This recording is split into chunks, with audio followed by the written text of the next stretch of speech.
Gloire à l'Éternel. Bienvenue à tous, bienvenue au nom de à l'école de Yeshua. Nous voici donc au neuvième mois dans le calendrier messianique du roi David.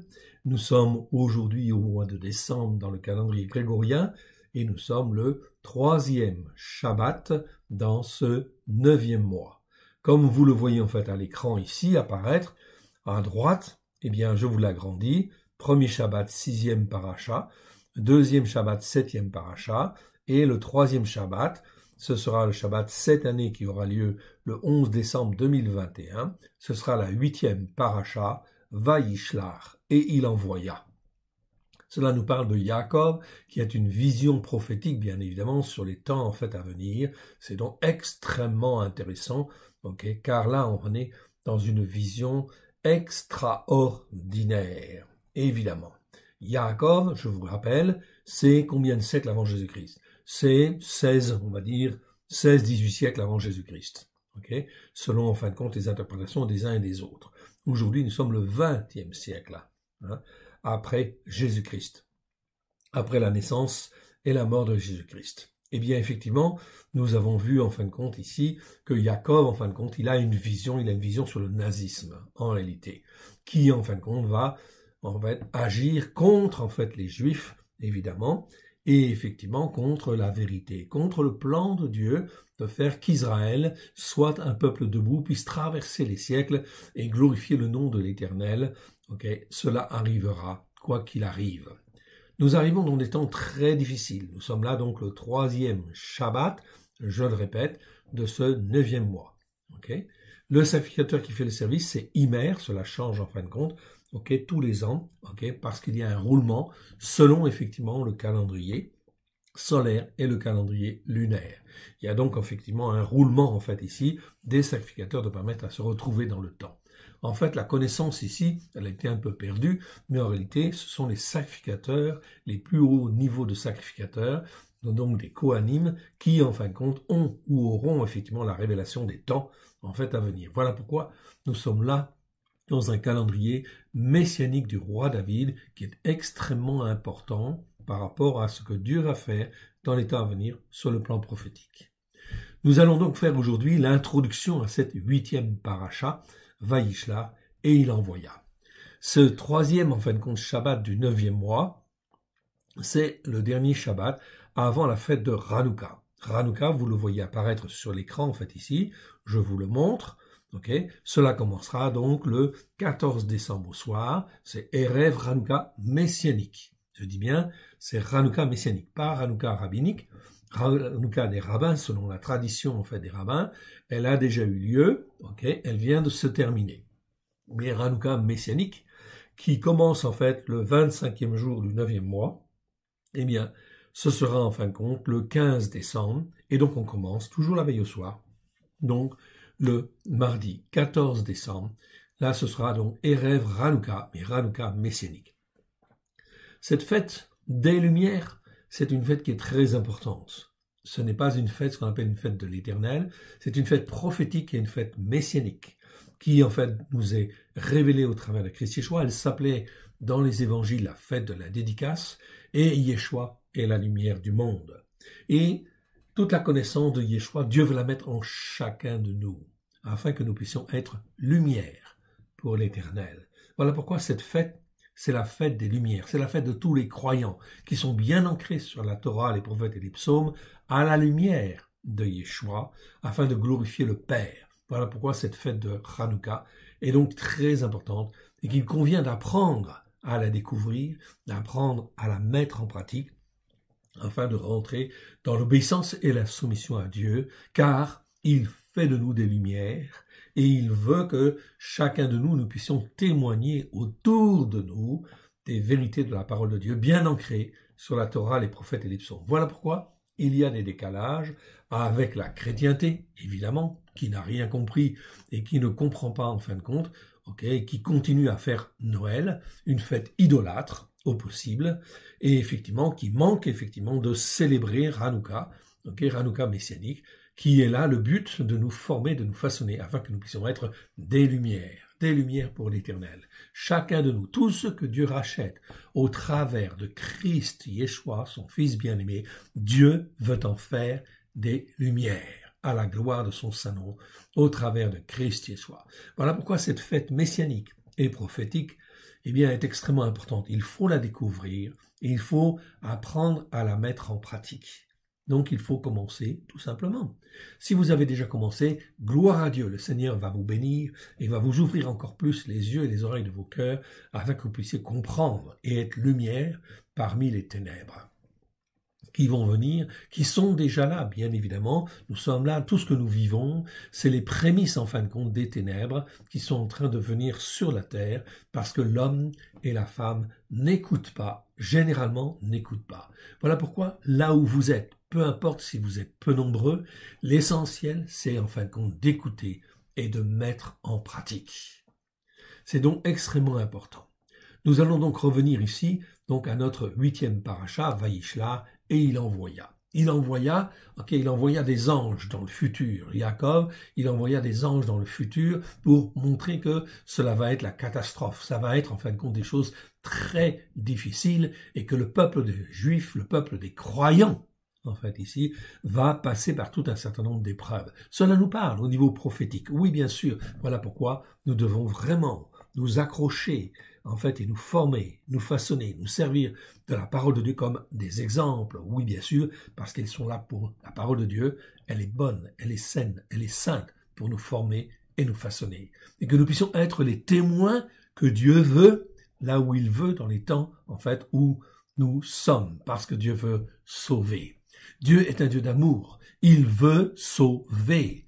Mais il veut sauver ceux qui écoutent et qui mettent en pratique, qui se posent les bonnes questions. Voilà pourquoi nous allons passer par toute une phase extrêmement difficile, mon frère, ma sœur. Voilà pourquoi il faut vraiment être attaché à Dieu, se nourrir de sa parole, peu importe s'il y a beaucoup de gens autour de nous ou pas. Il y a peu de gens, bien évidemment. Mais il faut que l'on puisse être des lumières à la gloire de l'Éternel. Voilà pourquoi cette fête de Hanouka ne peut pas avoir lieu avant, en fait, ici, en fait, les messages que Dieu nous donne.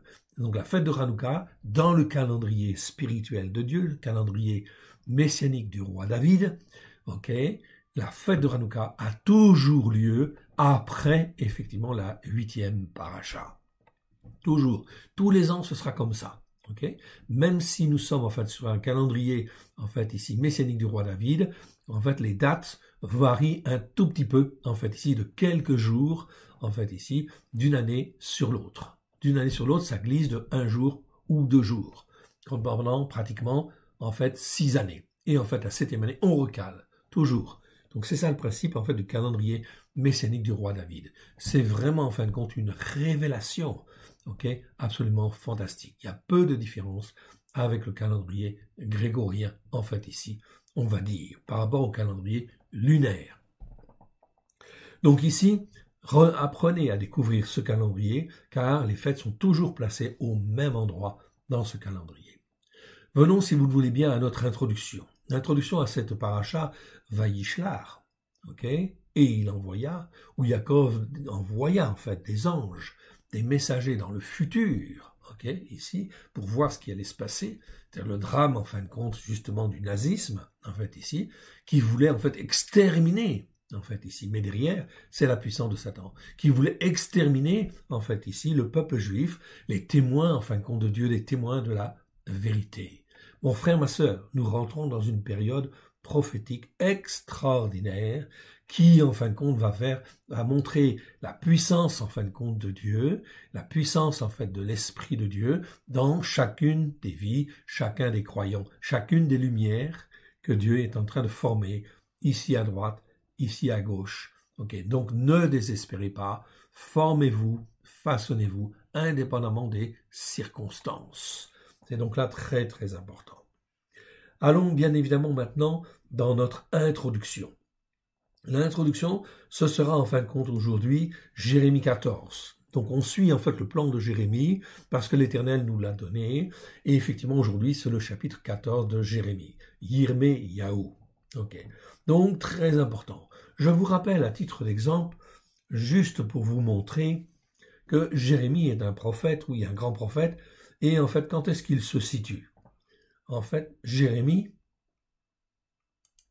je vais vous le montrer, voilà, un petit tableau ici. Donc c'est une chronologie que nous avons fait.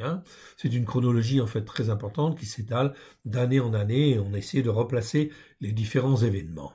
Okay. Donc Jérémie, il commence à prophétiser. Okay. Comme on le voit en fait ici, je vous l'agrandis, le prophète Jérémie commence à prophétiser la 13e année du roi de Josias, soit donc à partir de 627 avant Jésus-Christ. Il prophétise en Juda jusqu'au 5e mois de l'année 586, date de la prise de Jérusalem. Ça, tout le monde le sait. Emmené de force en Égypte, avec les Juifs fugitifs, il prophétise encore quelques années. Il serait mort en Égypte, peut-être même tué par les Juifs en exil à cette époque-là. Jérémie, fils de Hilkija d'Anatoth, commence à prophétiser la 13e année de Josias. Donc nous savons très bien que c'est là qu'il commence en fait à prophétiser, c'est-à-dire en 627 avant Jésus-Christ. C'est-à-dire juste avant effectivement que, en fait ici, l'année 626, date où Babylone est réveillée par l'Éternel du joug des Assyriens, en fait ici, pour constituer ce qui va devenir la première grande puissance mondiale. C'est Nabopolassar qui suscite la révolte contre la Syrie. Il fonde le nouvel empire babylonien. Il épouse Amytis, fille de Siaksar, et consolide ainsi son alliance avec les Mèdes contre la Syrie. Nabopolassar est sur le trône de Babylone de 626 à 605. C'est là le début de la création du premier empire que le Dieu des cieux suscite pour dominer sur toutes les nations, que l'on voit dans Daniel chapitre 2, versets 37-38, également Daniel chapitre 4, verset 22. Donc là, effectivement, c'est Nabopolassar. Après, ce sera son fils Nebuchadnezzar qui régnera, en fait, ici. Mais c'est pas encore Nebuchadnezzar, cela va venir. En résumé, Jérémie, il prophétise 18 ans sous Josias, le roi Josias, qui fut un bon roi, qui essaya de revenir, en fin de compte, justement, sur la parole de Dieu. Mais cela n'a pas duré, oui, bien sûr. Il prophétise 3 mois sous Joachaz, 11 ans sous Joachim, 3 mois sous Joachim ou Jécania, et 11 ans et 5 mois sous Sédécias. Donc Jérémie, il a prophétisé à partir de là, de l'année en fait ici, 627, il a prophétisé, on va dire un peu plus de 40 ans.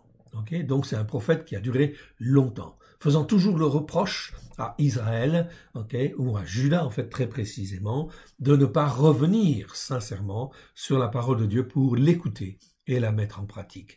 On est là dans un aveuglement en fait ici spirituel. Pourtant, il y a un bon roi, Josias, qui est là et qui va en fin de compte restaurer le temple, qui va restaurer tout un certain nombre de choses, etc.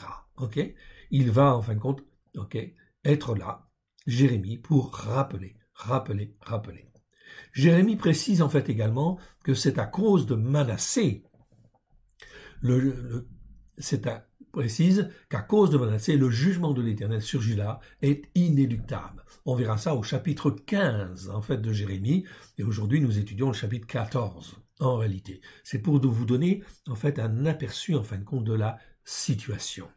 Le jugement de Dieu sur, en fait, Juda est déterminé. Pourtant, là, on a un bon roi qui essaie de revenir, mais le peuple ne revient pas.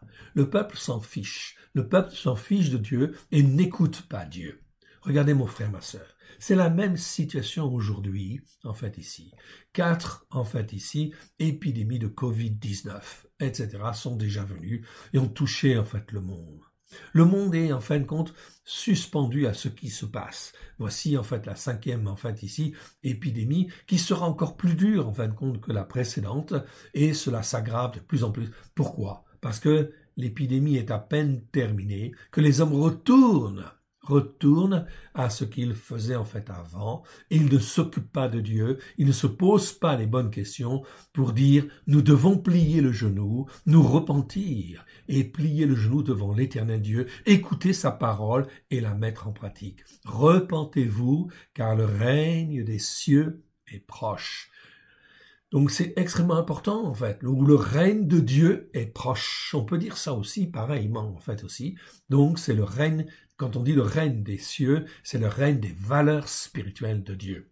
Okay? Quand on dit le règne de Dieu, c'est le règne du seul Dieu unique et vrai, de A Elohim, bien évidemment. Donc ici, on est en fait, on le voit dans une, comment dire, un aveuglement spirituel. Les hommes ne s'occupent pas de Dieu. Okay? On parle en fait Covid, on cherche toujours des solutions, etc. Ok, il y a beaucoup de mensonges derrière cela, des variants en fait arrivent, on ne sait plus si en fin de compte ils sont très dangereux ou pas dangereux. On parle de l'Omicron en fait ici, ok, et en fait on ne sait pas. Pourquoi? La seule chose que Dieu veut, c'est repentez-vous, car le règne de Dieu est proche. Le règne de Ha Elohim est proche. Si dans le cœur, il y a quelqu'un qui se pose en fait des bonnes questions et qui dit il faudrait revenir à l'éternel Dieu va s'occuper de lui, va le former, va le façonner, va l'instruire. Okay? Il le mettra à part. Donc peut-être il sera chez lui, confiné ou autre, peu importe, en fait, il sera là, en fait, ici, pour nous aider et nous former. Voilà pourquoi nous ne devons pas avoir peur de ce qui arrive. Dieu va secouer, et secouer sérieusement. Ok. On va un petit peu plus loin, en fait, ici. On était en 626, en fait, ici. Ok. 626. On arrive, en fait, ici, à la bataille de Megiddo. C'est en 609 avant Jésus-Christ. Là, effectivement, c'est la mort de Josias. Josias, il n'est pas très âgé, hein. En fait, il a, en fait, une trentaine d'années, tout simplement. Et c'est un roi qui vient se mettre, en fait, ici, dans la bataille à Megiddo, entre, en fait, les Babyloniens et en fin de compte les Égyptiens. Il n'a rien à faire dans cette bataille-là, mais il monte, ok, parce que ça se passe sur son territoire, sur la bataille de Megiddo. Megiddo, c'est en fait un endroit qui appartient en fait à Israël. Mais il y a d'un côté en fait Babylone et de l'autre côté en fait l'Égypte. Les deux grands en fait de ce monde, dominateurs du monde, vont s'affronter. Et là effectivement, donc Pharaon Nécho monte sur le trône de l'Égypte. Il est le fils de Psamétique Ier. Il règne de 609 à 594. Ok. Pharaon Nécho monte contre la Syrie. Ok. Oui, c'est la Syrie. Okay. Josias s'interpose et est tué à la bataille de Megiddo. Ceci empêcha Pharaon Nécho de soutenir les Chaldéens contre le roi d'Assyrie, Assur ou Bali. Vous voyez donc en fait un peu la situation ici. Mais on ne s'occupe pas des choses de ce monde. En fait ici, on est en fait spectateur de ces choses-là. En 609, l'Assyrie est une puissance qui est définitivement sur la pente du déclin. En fait ici, c'était la puissance de la Syrie qui va tomber. En fait ici, et en fait ça va être en fait les Babyloniens qui vont dominer. Ok. Un peu plus tard, en fait ici, donc en fait Nebuchadnezzar est encore dans la première année de son règne. Nous arrivons dans l'année 608, ok, 608 de l'ère chrétienne, 608 avant l'ère chrétienne. Nebuchadnezzar est encore dans la première année de son règne, donc il prend le pouvoir en fait ici, et effectivement il va dominer. Ça va être la domination des Babyloniens. Nous sommes dans cette période-là. Ok, donc ici, appel à la repentance. Effectivement, donc on le voit un petit peu plus loin en fait ici, au commencement du règne de Joachim, Jérémie appelle à la repentance. Nous sommes dans le chapitre 26 en fait ici de Jérémie. Aujourd'hui, nous étudions en fait le chapitre 14. Ok, donc on est un petit peu en fait avant cette période en fait là. Voyons donc en fait ici notre chapitre de Jérémie. Jérémie 14, Yirmiyahu 14, on est dans des temps difficiles, où les grands de ce monde se partagent la puissance, etc. Et Israël, en fin de compte, ou plutôt Juda, très précisément, car Israël, en fin de compte, n'existe plus en tant que nation, les 10 tribus du Nord n'existent plus à ce moment-là, puisqu'en 722, en fait, c'est l'Assyrie qui est venue détruire les 10 tribus du Nord. Or, ici, l'Assyrie n'existe plus, c'est une grande puissance comme elle était auparavant. Nous avons, en fin de compte, les Babyloniens d'un côté, nous avons l'Égypte d'un autre côté, et en fait, l'Assyrie est en train de tomber. Qui va dominer de l'Égypte et de Nebuchadnezzar? On sait très bien que c'est les Babyloniens, Nebuchadnezzar, qui vont dominer. Nous sommes dans cette période, entre guillemets, transitoire, dans laquelle, en fait, Israël, Juda, est plongé et n'écoute toujours pas l'Éternel Dieu pour mettre en pratique sa parole de Dieu, bien que, en fait, Josias soit venu et essayer de rétablir, en fait, les choses, mais en réalité, ce fut une tentative de l'Éternel de restaurer, en fait, ici, la Torah en Juda, sur le territoire d'Israël. Mais en réalité, cela ne va pas se faire. Les rois vont se succéder et vont être de plus en plus, en fait, ici, contre Dieu, contre la parole, contre Jérémie. Et Jérémie, lui, il est tout seul, ou presque tout seul. Il y a des gens qui le suivent, il y a des gens qui écoutent et qui mettent en pratique. Mon frère, ma sœur, c'est pour te montrer que même si tu es seul dans ton coin, à écouter et à mettre en pratique la parole de Dieu, telle que Dieu le veut, c'est très bien. Persévère, reste avec la parole, écoute et mets en pratique avec ton cœur, le plus sincèrement du monde, et ton intelligence et la sagesse que Dieu te donne, parce que tu écoutes et que tu mets en pratique, et que tu essayes d'être agréable à l'Éternel Dieu. C'est ça qui est très important. Et Dieu nous façonne et nous forme au travers de toutes ces épreuves, évidemment, afin que nous puissions tenir ferme, bien sûr, à la gloire de l'Éternel, dans les temps qui viennent. Lisons ce chapitre 14 de Jérémie, qui est une introduction très importante à la paracha, 8e paracha, que vous pourrez étudier en fait juste après si vous le voulez. La parole fut adressée à Yirmiyahu, Jérémie, par l'Éternel, à l'occasion de la sécheresse. Donc, imaginez le pays de Juda ici, il y a beaucoup de problèmes. Il y a de la sécheresse, en fait, en plus, qui vient se coller, en fait, avec tout ça, des problèmes économiques, des problèmes, toutes sortes, en fait, de difficultés, etc., qui sont là. Yehuda est dans le deuil. Ces villes sont désolées, tristes et abattues, et les cris de Yerushalayim s'élèvent. Les grands envoient les petits chercher de l'eau, et les petits vont à la citerne, et ne trouvent point d'eau, et retournent avec leurs vases vides. Confus et honteux, ils se couvrent la tête. Ils n'ont pas trouvé d'eau, on les a envoyés chercher de l'eau, et ils ne ramènent pas d'eau parce qu'il n'y en a pas. La détresse est là, la sécheresse est là, il n'y a plus d'eau, en fait, ici. C'est donc extrêmement important de bien comprendre que tout ça, c'est dû aux malédictions, en fait, ici, qui pèsent sur le pays parce qu'on n'écoute pas et qu'on ne met pas en pratique. Malgré cela, dans ce contexte-là, en fait, ici, le prophète Jérémie, Yirmiyahu, est là et il vit et il s'attache à Dieu. Même qu'il est tout seul, en fait, ici, dans son village, à Anathoth, il est décrié par tous, en fait, ici, tous les habitants d'Anathoth. Il n'est pas aimé, mais il tient à la parole de Dieu. Ceci est un encouragement pour chacun de nous, afin que nous puissions nous accrocher à la parole de Dieu et ne jamais démordre de ce qui est écrit dans la parole de Dieu et de mettre en pratique avec son cœur et son âme et son esprit, en fait ici, notre esprit qui reste en communication avec l'Esprit de Dieu pour comprendre, en fait ici, les circonstances. Si Dieu nous fait vivre toutes ces choses, ces difficultés, ce n'est pas parce qu'il ne nous aime pas, c'est parce qu'il veut, il nous a choisis pour être des témoins dans des périodes de détresse, dans des périodes de sécheresse, dans des périodes de difficultés en fait intenses. Voilà pourquoi il faut se préserver.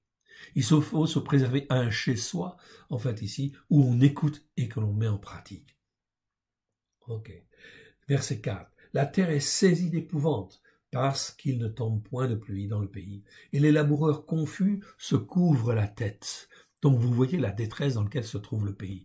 Mon frère, ma sœur, l'histoire est un perpétuel recommencement. Ce que nous vivons là, ici, c'est les prémices de grandes difficultés économiques, sociales, politiques, toutes sortes en fait de conflits, racisme, guerre à droite, guerre à gauche, on va voir toutes ces choses-là. La terre est saisie d'épouvante, parce qu'il ne tombe point de pluie dans le pays, et les laboureurs confus se couvrent la tête. Même la biche dans la campagne met bas et abandonne sa portée, parce qu'il n'y a point de verdure. Elle sait que son petit ne va pas survivre, il n'y a pas de nourriture, en fait, ici, pas de verdure, et donc, résultat des courses, même ses petits vont mourir. Elle le sait, elle a du bon sens, en fait, ici, quelque part. Ok, elle sait ces choses-là, et donc elle abandonne ses petits, parce qu'elle ne veut pas les voir mourir. Les ânes sauvages se tiennent sur des lieux élevés, aspirant l'air comme des serpents. Leurs yeux languissent parce qu'il n'y a point d'herbe, en fait, ici. Voyez la détresse dans laquelle ils sont. Et voilà, en fin de compte, aussi, ce qui va se passer en Europe, dans le monde. Les difficultés économiques vont s'accroître. Oui, bien sûr, ce sera de plus en plus difficile de faire du commerce international et de changer, en fin de compte, de pays, d'aller d'un pays à l'autre. Aussi, si vous avez à voyager, faites-le seulement si Dieu vous demande de le faire et si ça correspond, en fin de compte, à une attente que lui a, parce qu'il veut que vous remplissiez telle mission ou telle autre mission. Sinon, n'allez pas à l'étranger, vous risquez forcément de ne pas pouvoir revenir ou pas forcément tout de suite. Verset 7. Si nos iniquités témoignent contre nous, agis à cause de ton nom, ô Éternel, car nos infidélités sont nombreuses, nous avons péché contre toi. Ici, c'est le mot avon, iniquité, qui est traduit par iniquité. C'est très bon, est excellent. Ici, c'est bien traduit. Avon, je vous le rappelle, c'est un mot qui existe 230 fois dans 213 versets. Ok ? Ça veut dire iniquité. Iniquité, c'est ce qui n'est pas juste. Ce qui n'est pas juste devant Dieu, ou c'est aussi, on va dire, les conséquences en fait de nos péchés ou de nos transgressions. Quand on a péché, qu'on a fait des transgressions, eh bien on vit dans un certain état d'esprit qui n'est pas juste, ok, on vit dans l'iniquité. Et donc cette iniquité qui nous fait pécher, qui nous fait faire des transgressions, c'est-à-dire des désobéissances à la parole de Dieu, eh bien cela perdure, oui bien sûr. Même si on a demandé pardon pour le péché ou pour la transgression, l'iniquité se transmet de génération en génération. Regardez les commandements de Dieu, où en fin de compte, Dieu dit qu'il fera effectivement, qu'il transmettra l'iniquité des pères sur leurs enfants, sur la 3e, 4e génération la plupart du temps. Mais cela peut aller jusqu'à bien plus, jusqu'à 10 générations, jusqu'à bien plus en fait encore. Cela dépend effectivement des condamnations, des jugements, de ce qui a été fait. Ce mot est très mal traduit, malheureusement. Parfois traduit par châtiment, comme vous le voyez dans Genèse en fin de compte 4.13. Parfois par ruine, Genèse en fait 19.15. C'est pas très juste effectivement. Ou par coupable en fait ici dans Exode en fait ici 28.43. Ce mot est très mal compris, notamment par la chrétienté qui dans les traductions en fin de compte a fait n'importe quoi. Ce qui est très important, c'est de comprendre qu'il y a des péchés, des transgressions et des iniquités. Péché, c'est manquer le but principalement. Donc on pêche quand on est en fin de compte, on ne fait pas ce que Dieu attend de nous. C'est un péché. Ça, c'est dans l'expression du péché. C'est manquer la cible. Transgression, c'est la désobéissance. En résumé, je vous donne des définitions en résumé. La transgression, c'est quoi? C'est en fait ne pas obéir à la parole de Dieu alors que la parole de Dieu dit quelque chose. Dieu dit de faire le Shabbat, tu fais pas le Shabbat, c'est une transgression. Tout simplement. Très simplement, en fin de compte. La transgression, c'est la rébellion contre la parole, c'est la rébellion, en fin de compte, contre Dieu. C'est, en fait, toute la désobéissance contre Dieu. En fait, ici, ça, c'est de la transgression. Donc, péché, transgression. Et iniquité. Iniquité, ça peut être des malédictions qui viennent, en fin de compte, de n'importe où, de nos parents ou autres, etc. Et c'est aussi les conséquences de nos péchés ou de nos transgressions qui sont transmises jusqu'à la 3e ou 4e génération. Cela veut dire quoi? Ça veut dire que les enfants ont tendance à faire la même chose qu'en fait leurs parents. Ils sont dans l'iniquité.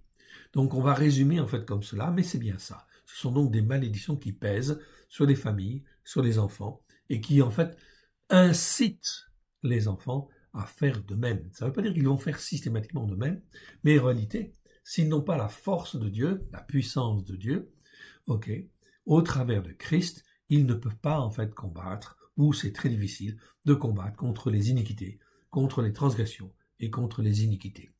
Le seul point de passage, c'est Christ Yeshua.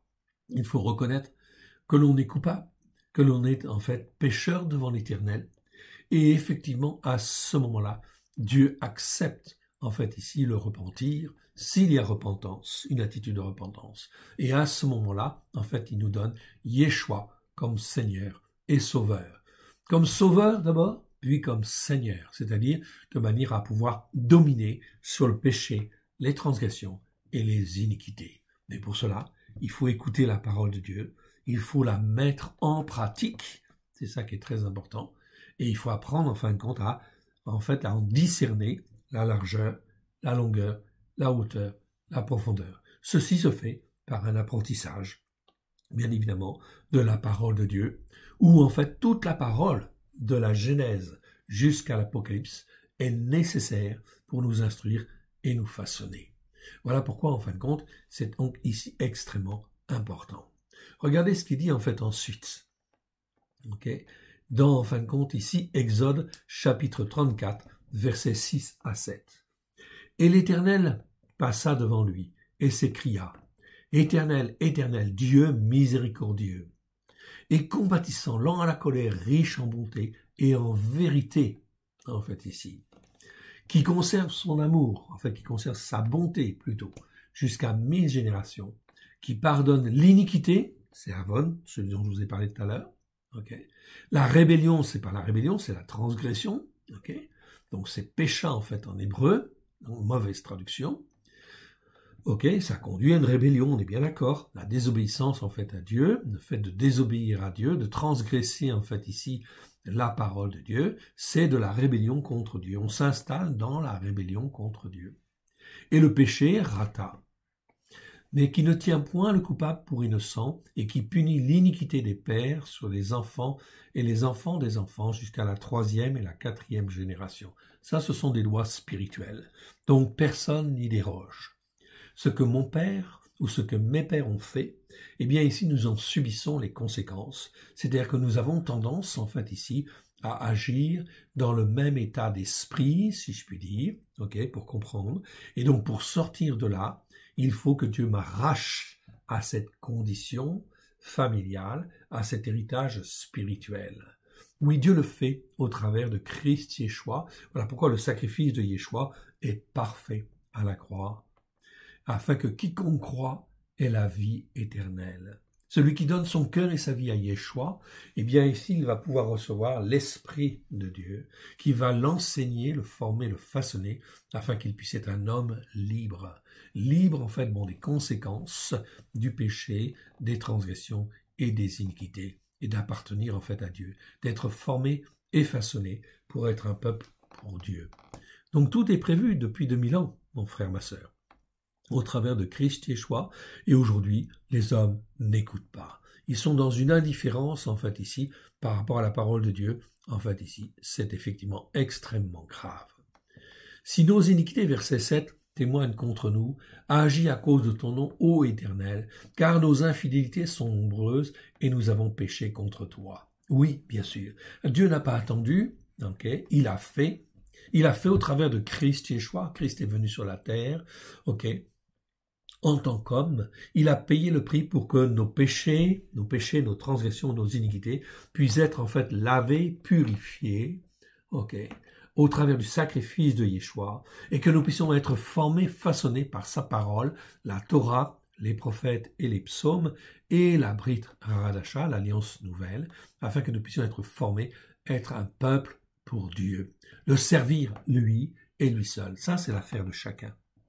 Donc les systèmes religieux vont être remis en question, oui bien sûr. Tous les systèmes religieux qui ont enseigné ceci ou qui ont enseigné cela, qui n'étaient pas conformes à la Torah, aux prophètes et aux psaumes, l'Éternel Dieu va remettre en question toutes ces choses-là et confondre.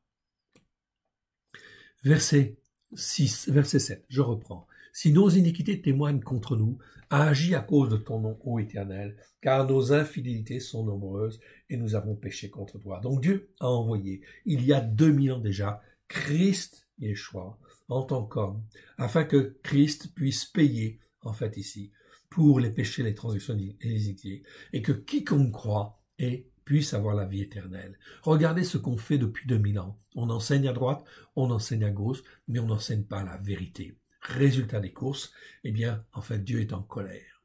Dieu est en colère et voilà pourquoi, en fait, ici, des tas de mauvaises choses vont arriver parce que c'est l'expression de la colère de Dieu. Mais dans sa colère, Dieu ne veut pas anéantir tout. Dieu veut appeler à la repentance. Voilà pourquoi Il y va progressivement, oui bien sûr, en appelant les uns et les autres à la repentance. Mais regardez aujourd'hui, les systèmes en fait qui existent au niveau des nations ne sont là que pour éviter, combattre le problème, non pas pour se poser la bonne question. Il faut se repentir en fin de compte devant Dieu, demander pardon à Dieu pour l'incrédulité dans laquelle on marche, en fait ici. Et voilà pourquoi en fait ici, les hommes et les femmes ne résoudront jamais les problèmes actuels. C'est impossible en réalité. Voilà pourquoi, en fin de compte, les hommes et les femmes vont être sujets à toutes sortes enfin, de calamités, on va le voir, jusqu'à ce que les uns et les autres puissent se repentir. Dieu sonde les cœurs et sonde les reins, et en fin de compte, il fait les choses, il permet ces détresses, afin que l'homme et la femme, s'il est possible, puissent se repentir. Repentez-vous, car le règne de Elohim, le règne de Dieu, est proche. Verset 8. Toi qui es l'espérance d'Israël, son sauveur, au temps de la détresse, pourquoi serais-tu comme un étranger dans le pays, comme un voyageur qui y entre pour passer la nuit? Pourquoi serais-tu comme un homme stupéfait, comme un héros incapable de nous secourir? Tu es pourtant au milieu de nous, ô Éternel, et ton nom est invoqué sur nous. Ne nous abandonne pas. Dieu ne nous a pas abandonnés. Il témoigne aujourd'hui. Depuis 2000 ans, en fait, ici, le salut est là, au travers de Christ Yeshua. Il suffit de marcher par la foi. Verset 10. Voici ce que l'Éternel dit de ce peuple. Il aime accourir çà et là. Ils ne savent retenir leurs pieds. L'Éternel n'a point d'attachement pour eux. Il se souvient maintenant de leur iniquité et il châtie leur péché. Nous sommes exactement, mon frère, ma sœur, dans cette situation-là au niveau spirituel. Okay? Les hommes courent, en fait, ici, ça et là. Ils ne savent retenir leurs pieds. Se poser les bonnes questions pour se repentir. L'Éternel n'a point d'attachement pour eux. Il se souvient maintenant de leur iniquité et il châtie leur péché. La situation est tellement flagrante que Dieu dit en Jérémie, et l'Éternel me dit, n'intercède pas en faveur de ce peuple, parce que dans leur cœur, ils n'ont pas de foi, ils ne se tournent pas vers Dieu. Okay. Donc, Dieu dit, n'intercède pas en faveur de ce peuple. Verset 12, s'ils jeûnent, je n'écouterai pas leurs supplications. S'ils offrent des sacrifices d'élévation et des offrandes, je ne les agréerai pas, car je veux les détruire par l'épée, par la famine et par la peste. L'épée, c'est quoi? Ce sont les conflits.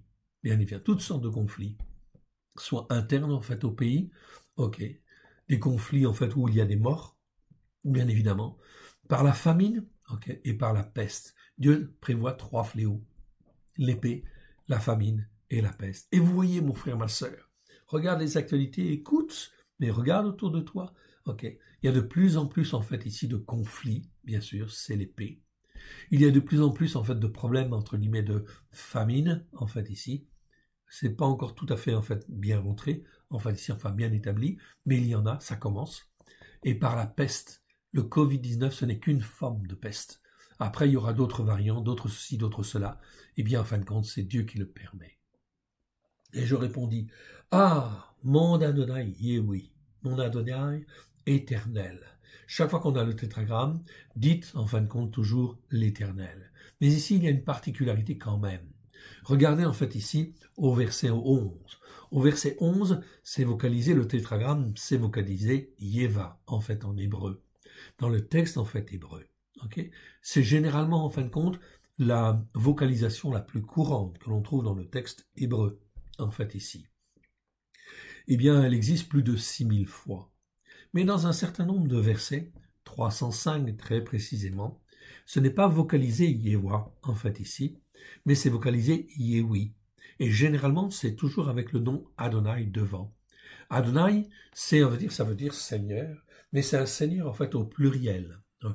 C'est donc comme si on disait mes seigneurs. Mais en français, ça pose problème, ça veut dire qu'il y a plusieurs seigneurs. Donc, en fin de compte, ça pose en fait une difficulté de compréhension. En fait, c'est les 3 en un. C'est le Père, le Fils et le Saint-Esprit. Ils sont Adonai, c'est-à-dire ils sont en fait mon Seigneur. Mais quand je dis mon Seigneur en français, on dirait que c'est un singulier. Non, c'est les 3 qui sont en un. Voilà pourquoi en hébreu c'est Adonai. Donc en français, on pourrait dire en fait mon Adonai pour dire qu'en fait, on a la pluralité, la notion de pluriel avec Adonai, et en fait, ici, c'est mon, celui qui m'appartient, oui. C'est le Père, le Fils et le Saint-Esprit, en fait. C'est ceux qui agissent, en fait, sur la terre. Et la vocalisation dans 305 fois, eh bien, ce n'est pas Yewa, c'est Yehui. Yehui, effectivement. Donc, une variante. Ne le retenez pas strictement comme tel. C'est, en fin de compte, vocalisations sont spéciales, en fait, ici, pour indiquer que, là, ces versets, il y a quelque chose de particulier. Donc 305 fois, je dis bien 305 fois, pas une de plus, pas une de moins, le tétragramme, c'est-à-dire le nom de Dieu, Yod et Vavé, est vocalisé Yehui, en fait ici. Nous nous sommes amusés, en fait, si on peut dire, à retrouver tous ces versets. Oui, nous les avons, et c'est extrêmement intéressant. Extrêmement intéressant car on s'aperçoit que ce soit Abraham, que ce soit Yaakov, que ce soit Yitzhak, que ce soit David, en fait ici, que ce soit Gédéon, en fait aussi, ou certains prophètes ici, comme Jérémie, en fait ici, eh bien on s'aperçoit que sur les 6000 fois où nous avons le tétragramme, Yod et Vavé, qui est vocalisé Yewa, la plupart du temps, eh bien ici, c'est vocalisé Yehui. Et chaque fois qu'on a ce verset-là, c'est comme si, en fait, on connaissait l'Éternel, plus dans l'intimité. Donc c'est extrêmement important car Dieu révèle au travers de ces versets des choses particulières. Et je répondis, ah, mon Adonai, Yehui, mon Adonai éternel, qui est l'Éternel. Donc là, c'est comme si Jérémie parle de cœur à cœur avec l'Éternel. Il a une relation, en fait, particulière avec Dieu, oui, bien sûr. Il est dans l'intimité avec Dieu. Il dit, mon Adonai, éternel. Voici, les prophètes leur disent, vous ne verrez point d'épée, vous n'aurez point de famine, mais je vous donnerai dans ce lieu une paix de vérité, une paix véritable. Littéralement, une paix de vérité. Je vous donnerai. Donc là, en fin de compte, les faux prophètes disent des choses fausses. Non, il n'y aura pas d'épée. Non, il n'y aura pas de famine. Non, je vous donnerai en fait la paix, une paix de vérité. En réalité, l'Éternel répond, verset 14. Et Yehoua, donc l'Éternel, me dit, ou Yod et Vavé, vous pouvez dire comme vous voulez, Yod et Vavé, ou l'Éternel, je vous suggère de garder le nom de l'Éternel, c'est mieux, car l'Éternel en fait est une traduction des nations, mais c'est une bonne traduction, car quand on dit l'Éternel, c'est celui qui était, qui est ou qui sera, ou c'est celui qui est tout le temps, il est éternel, donc l'Éternel est une très bonne en fait traduction. Et l'Éternel me dit, et l'Éternel me dit, c'est le mensonge que prophétisent en mon nom les prophètes. Je ne les ai point envoyés, je ne leur ai point donné d'ordre, je ne leur ai point parlé. Ce sont des visions mensongères, de vaines prédictions, des tromperies de leur cœur qu'ils vous prophétisent. Donc Dieu permet en fait ici qu'il y ait des faux prophètes. Pourquoi? Pour entraîner ceux qui n'écoutent pas, ceux qui ne sont pas dans l'obéissance et la soumission. Ceux qui ne veulent pas, en fin de compte, se repentir, eh bien, Dieu permet qu'il y ait des hommes, des prophètes, oui, il y ait des hommes, en fin de compte, spirituels, qui disent, en fait, le mensonge, en fait, ici. Pourquoi? Eh bien, Dieu est en train de tester. C'est toujours une affaire de foi. Est-ce que je vais écouter? Est-ce que je vais mettre en pratique? Est-ce que je vais m'accrocher, en fait, à l'Éternel, comme l'Éternel le veut? Puisqu'en fin de compte, tout est accompli au travers de Christ Yeshua. Je peux m'attacher à l'Éternel. Mais ça veut dire qu'il ne faut pas que j'écoute n'importe quoi. Oui, bien sûr, parce que si j'écoute n'importe quelle parole, n'importe quel enseignement, eh bien, en fin de compte, cela va me troubler et cela va me perturber. Voilà pourquoi c'est extrêmement important de rester sur la Torah, les prophètes et les psaumes, à la lumière de Yeshua, de s'accrocher fermement et en fin de compte de s'entraîner justement à ça. C'est pour ça qu'il faut écouter et il faut mettre en pratique comme Dieu le veut. C'est extrêmement, extrêmement important. Pour votre salut, oui bien sûr. Il n'y a pas d'autre solution. Ce sont des visions mensongères. Donc fin du 14, ce sont des visions mensongères, de vaines prédictions, des tromperies de leur cœur qu'ils vous prophétisent. Ici, cœur, c'est le mot lève. Lève, en fin de compte, ici, avec un seul vav, c'est le mot cœur, c'est, c'est le cœur, ce qu'on pense, en fait, à l'intérieur, notre cœur spirituel, comment il est formé, façonné. Lorsque je suis en fait enfant, j'écoute la parole de Dieu, je la mets en pratique, et le fait d'écouter et la mettre en pratique, mon cœur spirituel va être formé, façonné, et va m'apprendre en fait à discerner ce qui vient de Dieu et ce qui ne vient pas de Dieu, ce que je peux faire et ce que je ne peux pas faire. Tout cela, en fin de compte, c'est le cœur spirituel de l'homme ou de la femme. Ce cœur spirituel est donc très important, il faut qu'il soit formé, façonné. Je vous montre le mot, je vous l'ai déjà montré, mais je vous le remontre en fait ici. Ok, c'est le mot lève que vous voyez là, qui existe en fait 592 fois dans 549 versets. Nous l'avons tous vus, les uns après les autres. Ici, le mot lève, c'est pas lévave, hein. Ok, c'est lève. C'est le cœur, en fait, le cœur de l'homme au sens de l'homme intérieur, siège des pensées, de la volonté, de la compréhension. Ce mot apparaît pour la première fois dans Genèse 6, verset 5. L'Éternel vit que la méchanceté des hommes était grande sur la terre et que toutes les pensées de leur cœur se portaient chaque jour uniquement vers le mal. Donc cœur ici, c'est le mot lève.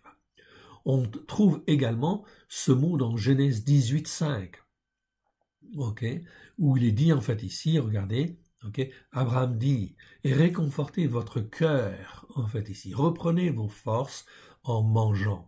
On trouve encore ce mot dans le psaume 27, verset 3, où il est dit, si une armée se campait contre moi, mon cœur, en fait ici, c'est-à-dire mon être intérieur, mes pensées, etc., ok, eh bien, n'aurait aucune crainte.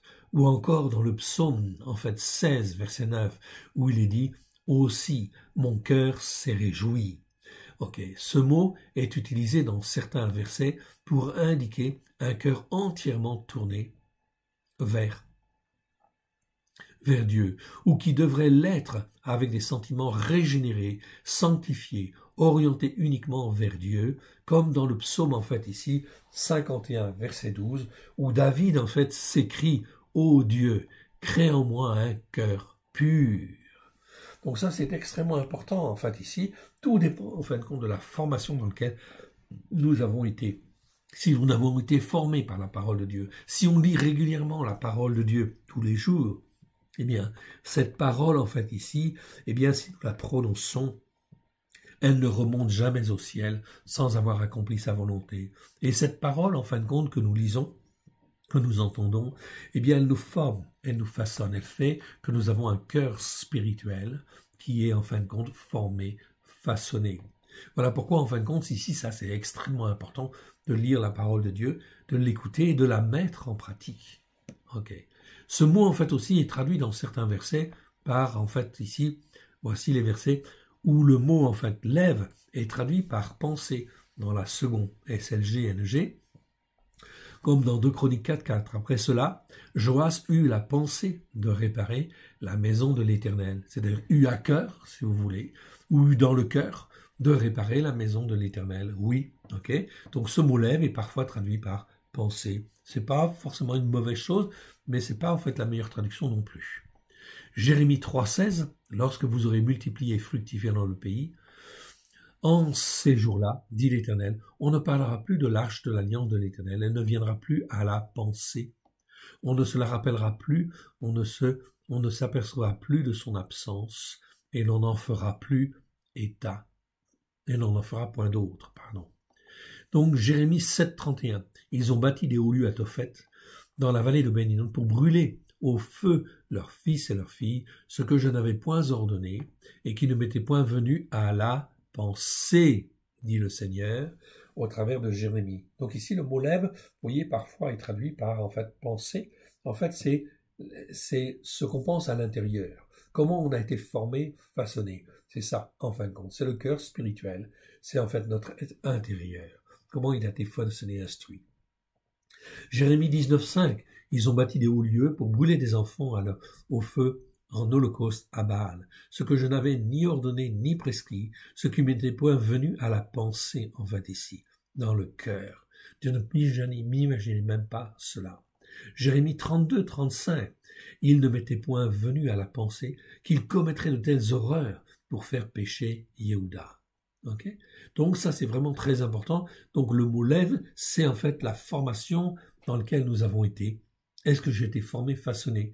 Si en fin de compte, je n'ai pas été façonné par la parole de Dieu, instruit en fin de compte dans les valeurs de Dieu, eh bien ça veut dire que mon cœur intérieur, il est charnel, il est selon les pensées de ce monde, et ça veut dire que bien effectivement, ce cœur-là n'aura pas tendance en fin de compte à vouloir me sauver. Il ne peut pas me sauver.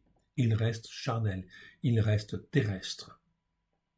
C'est donc là extrêmement important de donner son cœur et sa vie à Yeshua, d'écouter la parole de Dieu afin d'être formé à l'intérieur. Proverbe 18.2. Ce n'est pas à l'intelligence que l'insensé prend plaisir. C'est à la manifestation de ses pensées, à la manifestation de son cœur.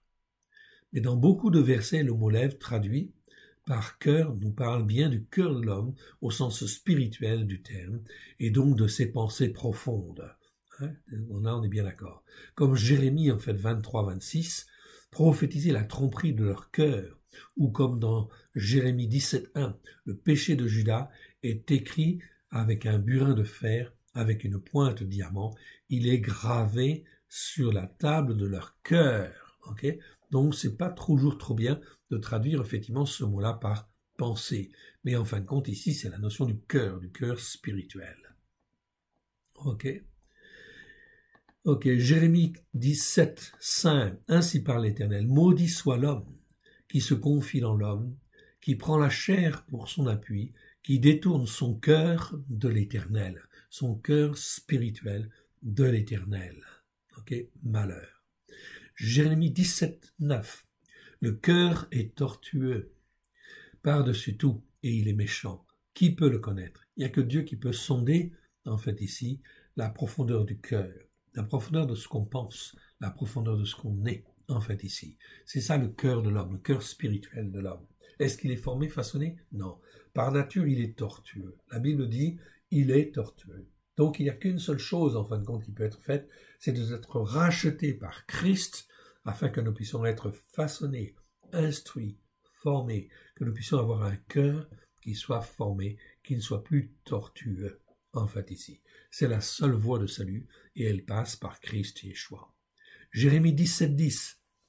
Moi, l'Éternel, j'éprouve le cœur, je sonde les reins, pour rendre à chacun selon ses voies, selon le fruit de ses œuvres.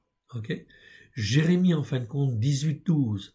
Mais ils disent, c'est en vain, car nous suivrons nos pensées, nous agirons chacun selon les penchants de notre mauvais cœur. Donc vous voyez, ici, en fin de compte, on ne peut pas traduire le mot lèvre par pensée, car dans Jérémie 18.12, on va avoir un problème, parce que là, on a vraiment le mot pensée, marachava.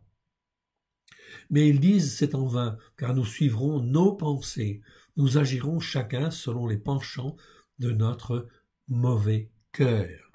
Donc notre cœur qui est dans la méchanceté, en fait, ici.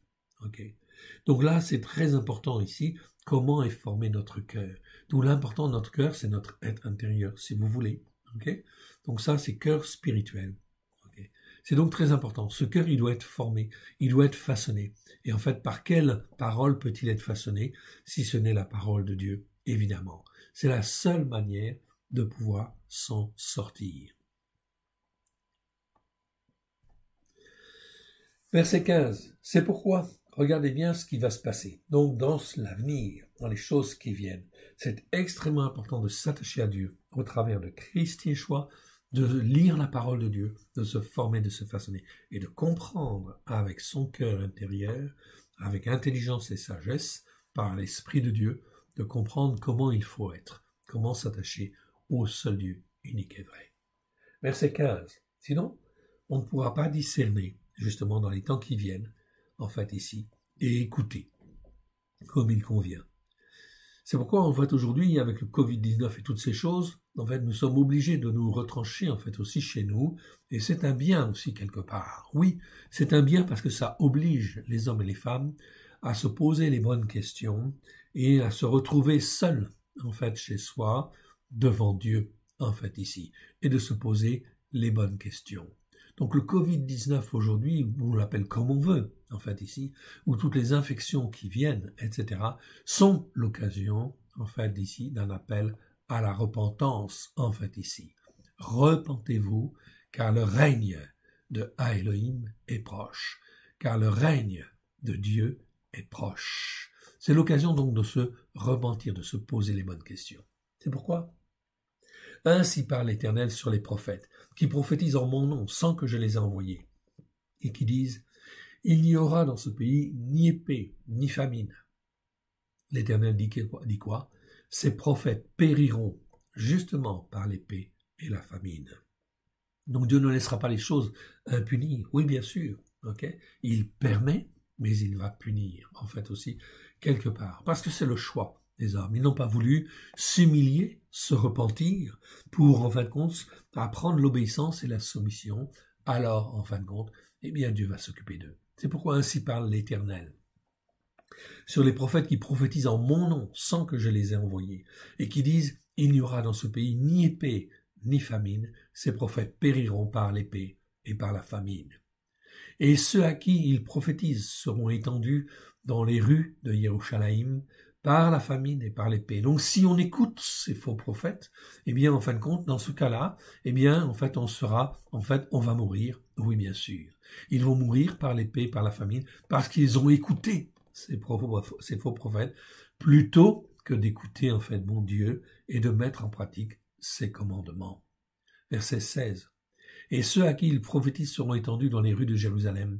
Par la famine et par la peste, il n'y aura personne pour leur donner la sépulture, ni à eux, ni à leurs femmes, ni à leurs fils, ni à leurs filles.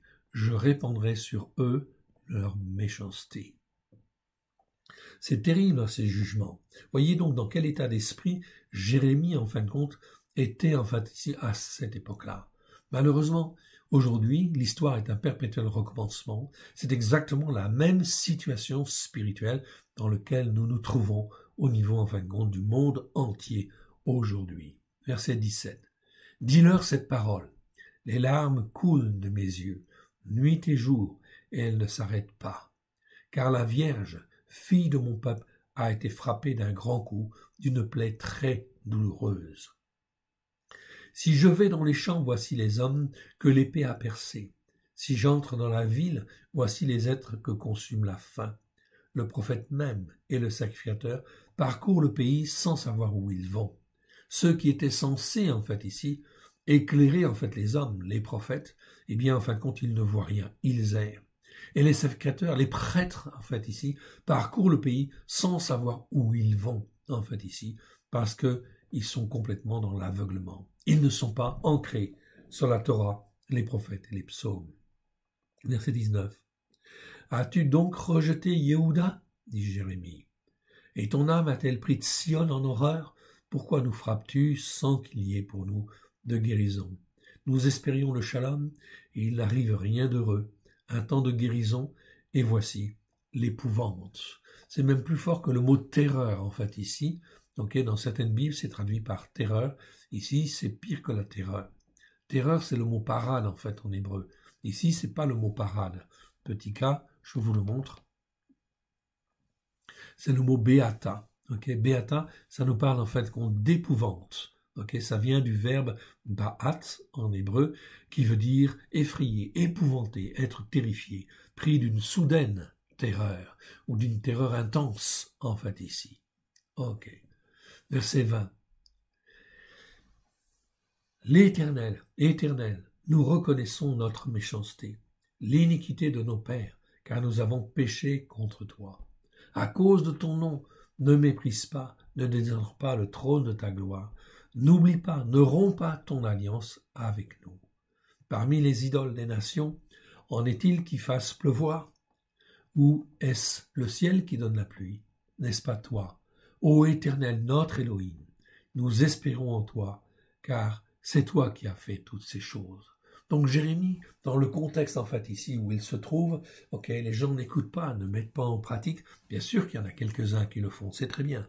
Donc il encourage. Aujourd'hui, c'est un appel à la repentance et c'est un appel à être ferme sur les racines hébraïques de la foi, à écouter la parole de Dieu et à être enseigné comme il convient. Voilà donc le message, en fait, ici, prophétique de cette semaine, cette introduction à la paracha, en fin de compte, 8e, Vaïshla, et il envoya.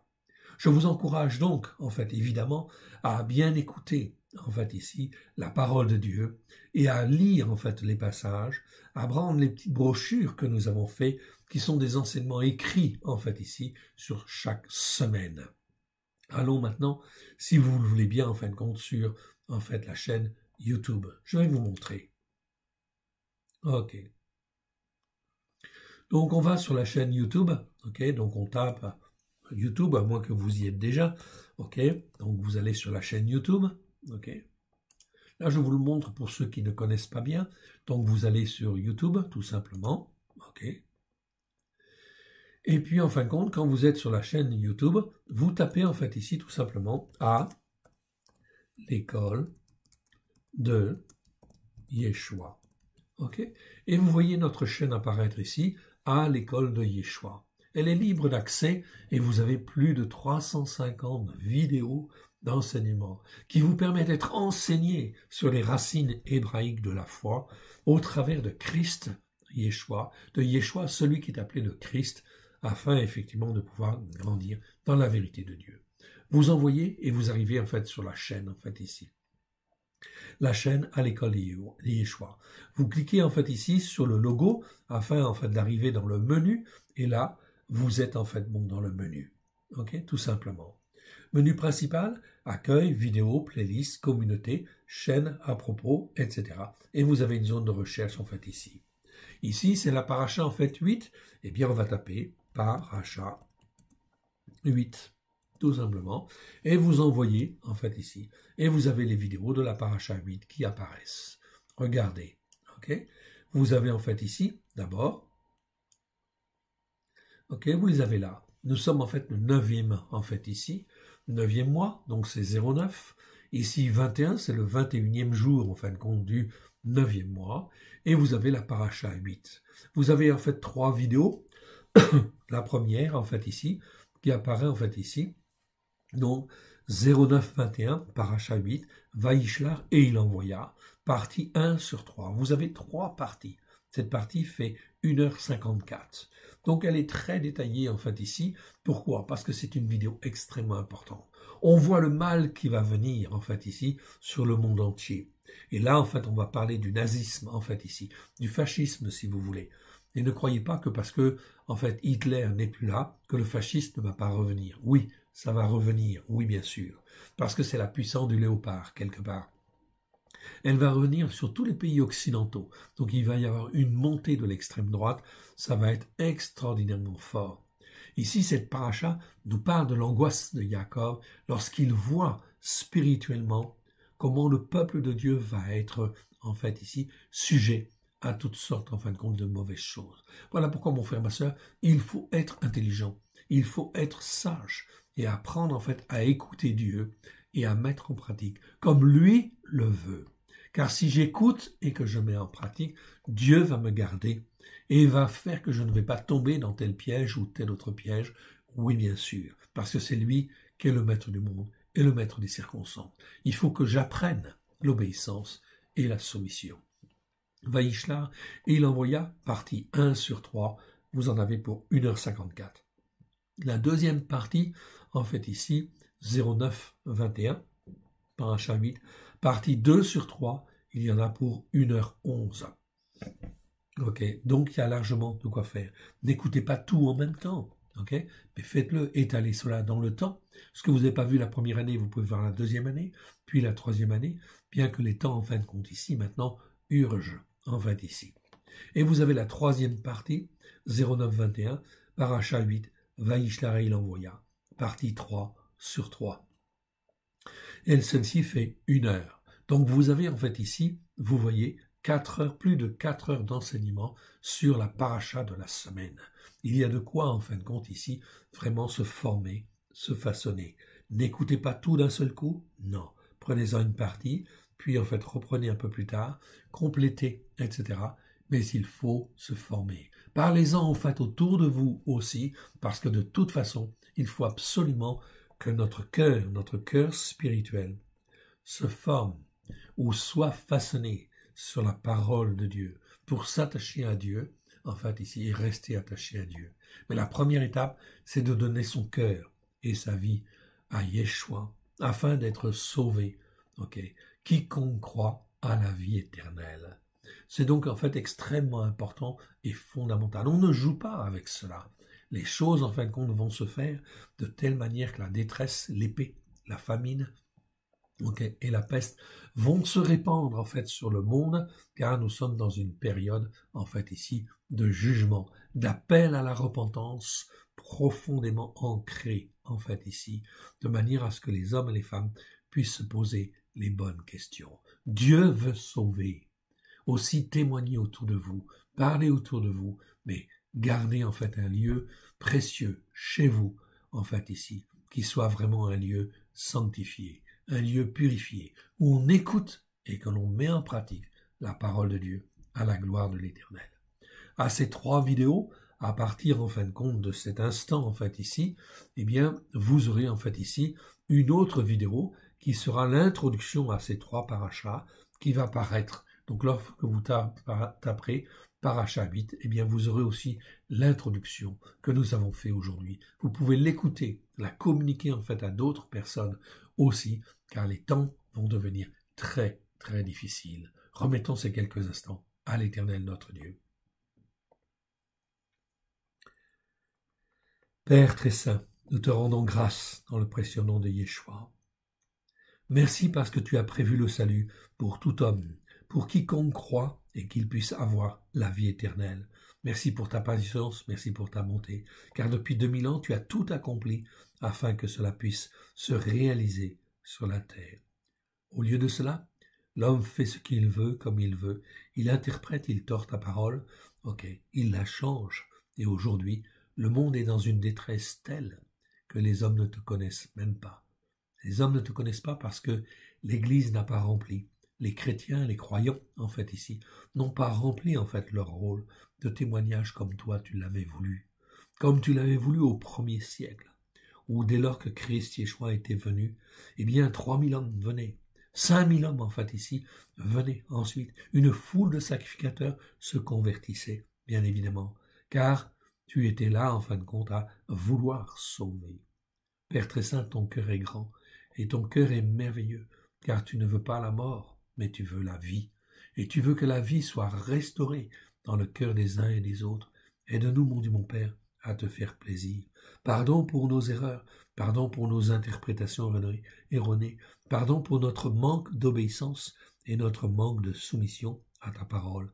Ta parole est la vérité. Ta parole qui va de la Genèse à l'Apocalypse, elle est toute entière vérité à la gloire de ton saint nom.